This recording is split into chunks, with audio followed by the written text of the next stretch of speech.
Estamos de volta, já dando início ao nosso programa Tribuna Livre. Aqui o Narciso, o Osmir, que contribui muito com este programa e com os debates aqui apresentados. Eleições municipais, novas regras, fiscalização.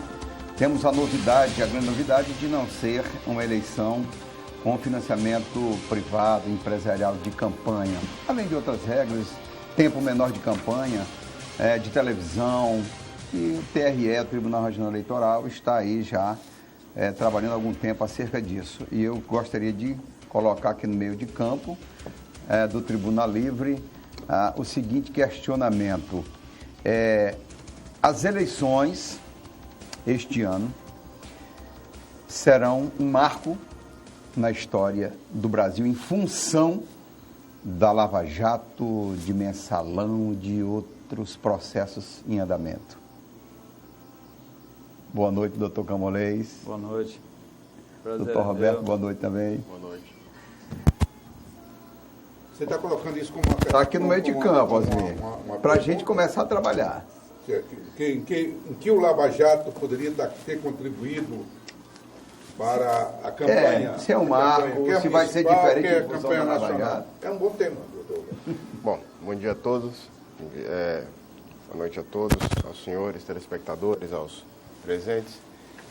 Bom, o tema da Lava Jato é relevante na medida em que ela revela que a questão do financiamento de campanha, basicamente, é a primeira coisa, e as consequências dessa questão do poder econômico sobre as eleições e depois sobre a administração pública. Então, o que a Lava Jato tem revelado é que, a partir das delações premiadas, algumas empresas que financiam as campanhas, depois elas têm benefícios a partir de contratos administrativos. E isso, então, faz com que parte desse problema tenha sido enfrentado na reforma de 2015, que diz respeito à fixação em lei dos limites de gastos de campanha. E temos um debate aqui especificamente na situação de Rio Branco, certamente nós vamos debater, e também a vedação do financiamento privado de campanha por pessoa jurídica. Ou seja, para tentar diminuir a influência do poder econômico sobre as eleições gerais das eleições municipais.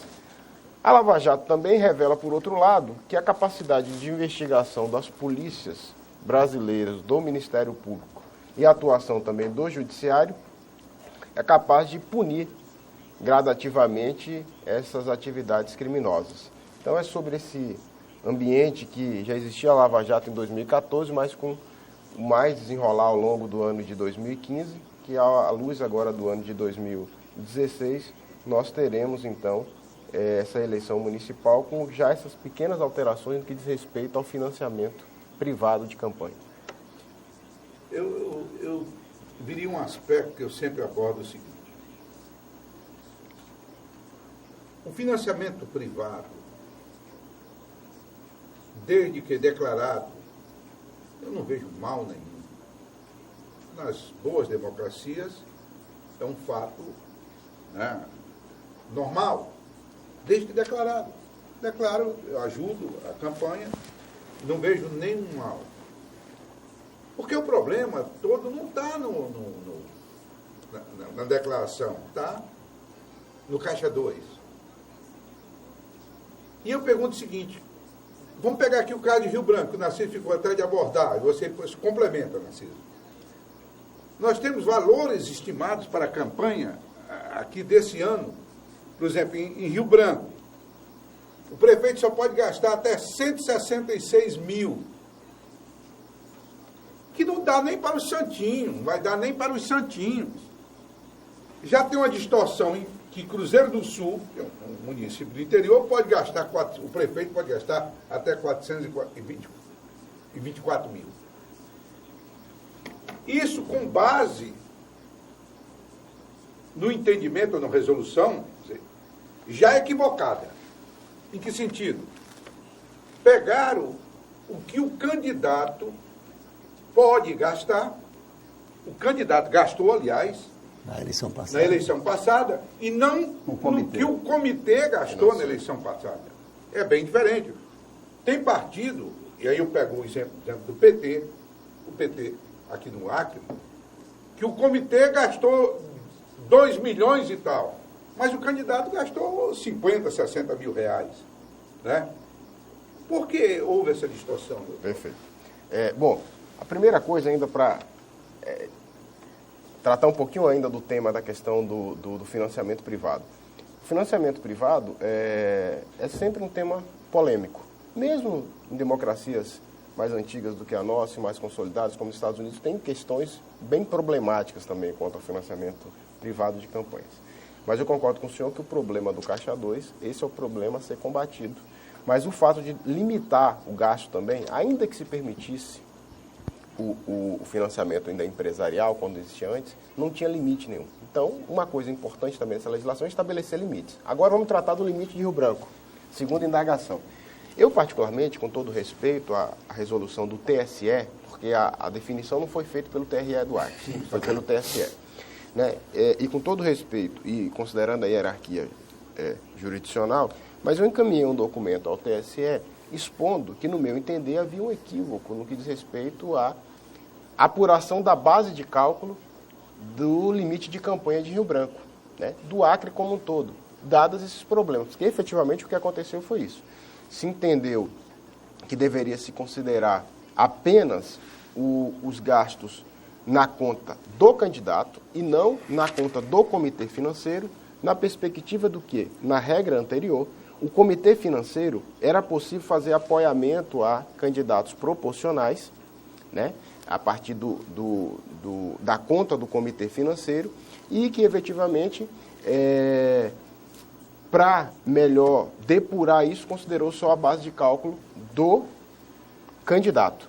Então, eu, inclusive, encaminhei um ofício ao TSE quanto a essa matéria, colocando a preocupação justamente pela distorção que está acontecendo aqui. Rio Branco, com 240 e tantos mil eleitores, tem um limite de gastos de 166 mil reais e vai sofrer atualização, né, da última resolução para essa agora, que está saindo agora, mas ele está 1/3 do limite de gasto de Cruzeiro do Sul, a sua Cruzeiro do Sul, que tem um número de eleitores de quase 1/5 de Rio Branco. Então, há uma desproporcionalidade, a proporção está invertida. Sena Madureira tem um limite de gasto superior do que Rio Branco. Plácio de Castro, que tem um número de eleitores muito pequeno, está muito perto de Rio Branco o gasto. E fizemos também uma comparação, não só de Rio Branco, com as cidades do Acre. Fizemos também com outras capitais da região norte.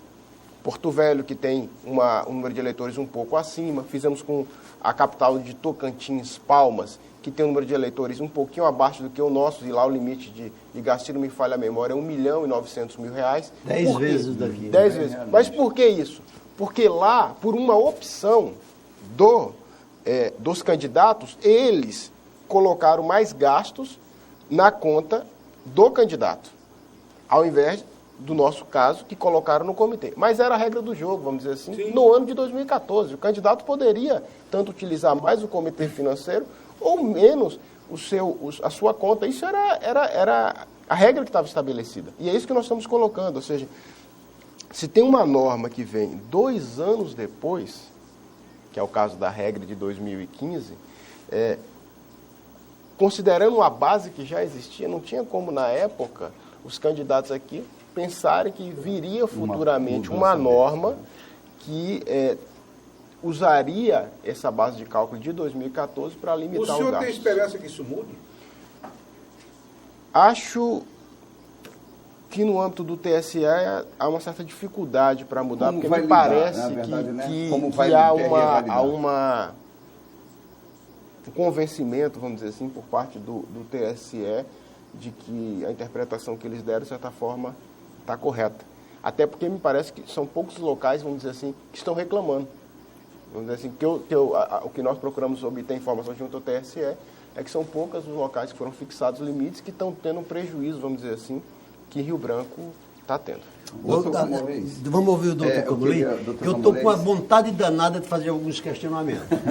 Narciso está se coçando e se torcendo na cadeira. E quando ele está assim, a sua avaliação inicial sobre a Lava Jato, se será um marco nas eleições, com tudo que aconteceu, está acontecendo ainda? O que eu vejo o reflexo da Lava Jato, independentemente da questão criminal, isso é muito importante porque o Poder Judiciário demonstrou ao país e até em termos internacionais a credibilidade que ele traz sobre si mesmo, né? E quem julga e quem apura é só o Poder Judiciário, o Legislativo e o Poder Executivo não fazem isso. Então o Judiciário, que sempre permanecia inerte, deu ares a uma democracia diferente, sob meu ver. E está demonstrando isso já, tantas versões da Lava Jato pelo país inteiro, seja desde norte a sul, leste a oeste, então nós tivemos isso, né? Hoje o brasileiro tem um perfil diferente e uma visão também diferente sobre o próprio país e a quantas anda o seu país, né? Eu espero que isso mude e o Judiciário é um protagonista muito forte sobre essa mudança, né? Eu acredito muito no Poder Judiciário, né? Faço parte dele, efetivamente, de forma estadual, mas torço muito para que isso possa ser colocado.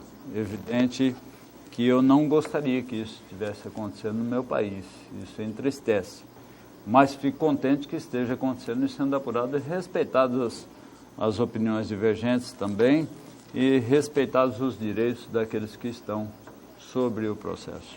E quando se fala em processo, é a oportunidade que o indivíduo tem. Ele não precisa demonstrar que é inocente, não. A Constituição induz que a prova cabe a quem alega.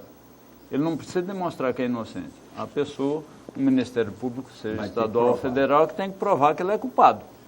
Então, pronto. Eu diria assim, que ele já entra ganhando no jogo, eu calculo que uns 2-0 já entra ganhando. Esse aí é um tema, antes de você perguntar, esse é um tema polêmico. Sim. Porque o Supremo está querendo quebrar a presunção de inocência. Mas prossiga, Narciso. Doutor Roberto e doutor Camolês, eu tive uma vida muito íntima no Congresso Nacional. 2 mandatos estive lá e 2 acompanhando minha mulher, que foi deputada por 2 mandatos. Função, marido. Eu era o primeiro damo.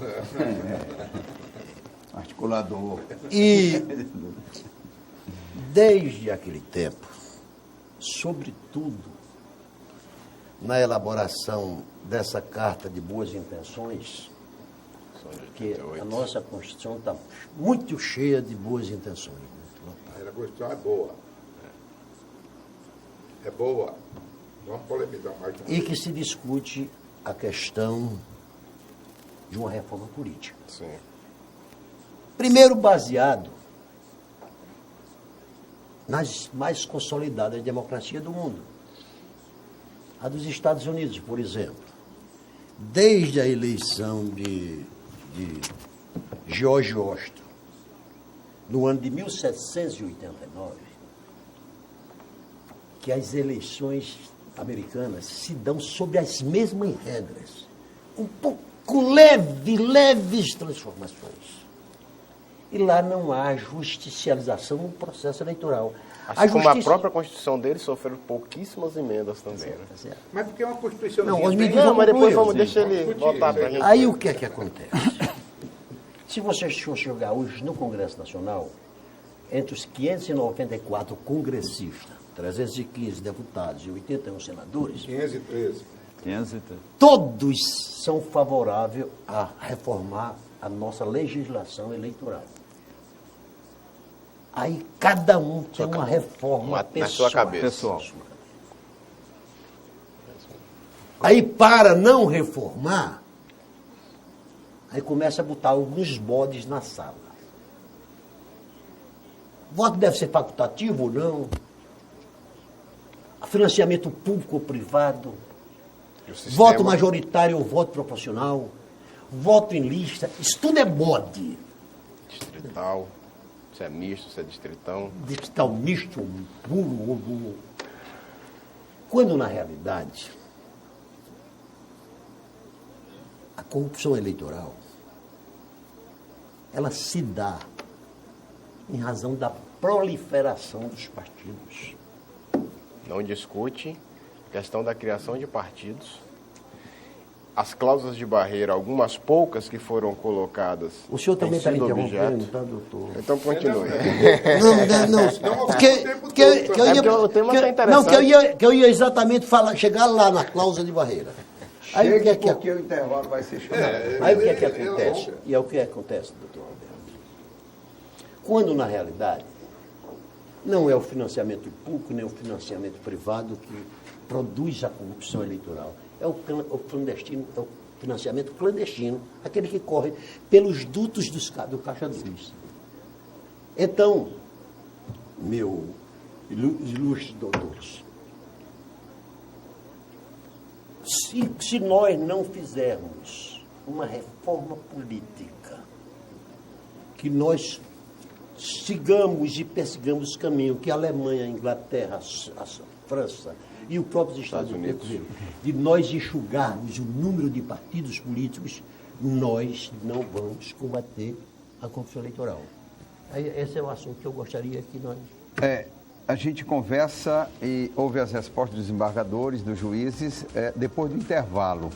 Né? Eu quero deixar só um colocado em cima do que o Narciso disse. Antes da criação desses partidos, tinha o bipartidarismo, mas antes do bipartidarismo também teve pluripartidarismo. Havia corrupção antes. Em muito menor grau. Depois do intervalo, a gente debate aqui.